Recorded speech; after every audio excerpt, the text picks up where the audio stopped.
So you guys, I put a lot of thought in this video and fuck it, we're doing it. What I'm saying, it's not fact. I can't prove it. This is an allegation. It may or may not be true. I will just tell you my story and I will let you decide. So this guy Tiki, he is very connected with the UFC. I mean, he manages everybody from Aljo. He manages everybody. So I was at a gym. And I don't need to go into details, but something really bad happened with a girl and a fighter. And at that point on, I was like, I will never go back to HB Ultimate. I will never go back to this gym. I think you are the worst of the worst. If you can do that, I'm done with you.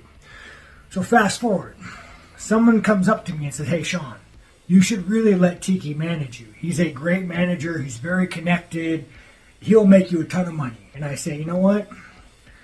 I will never be in the same room with this guy, much less let him manage me. I don't care how much money he makes me. And there's a guy that heard the conversation. And he says, you think that's bad? Let me tell you what he did with this guy's daughter, who I've known for years. And I'm like, oh shit, tell me.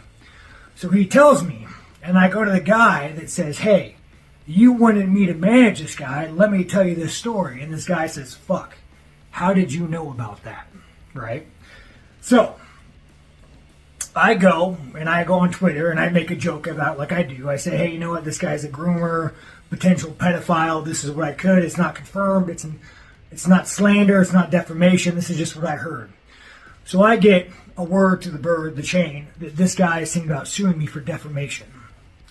Which I don't know how. I'm not saying you did or didn't. I'm just saying this is what I heard.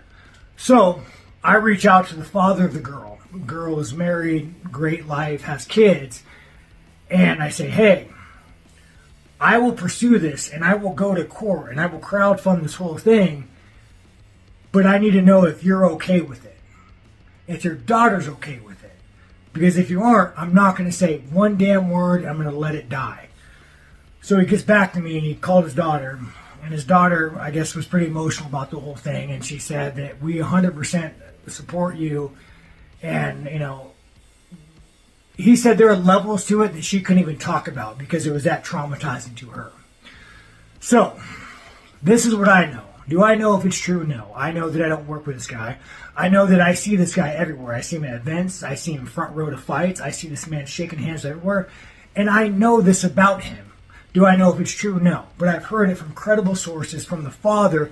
The girl would come forward. She's married, has a great life, and it's very painful for her. So, it's, you know, it's going to be hard going to court, but she's willing to do it. So, Tiki, what I say to you is, if you want to sue me for slander, defamation, I am not slandering you. I am not making this up. This is what was told to me by the girl's father. If you want to sue me, I will crowdfund this, and we will go to court, and I will fight you.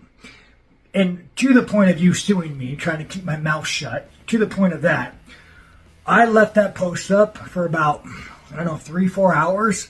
And I kept Googling Tiki. I kept Googling his name. When is someone going to write an article about what I said? And nothing. Crickets. I can't sneeze without the MMA press writing an article. And I drop a bomb like that and nobody says anything. That is how deeply this man's connected. That is how deeply you have to shut up and toe the line. But Tiki, I will not. I talked to the girl. I talked to the girl's father. We are willing to go to court. You can sue me. We will crowdfund this whole thing, and I will give every dollar that is not fought in court back to you guys or to the victim. Anyways, that's it. That's all I got to say. Bring it on, Tiki. I'm ready for you.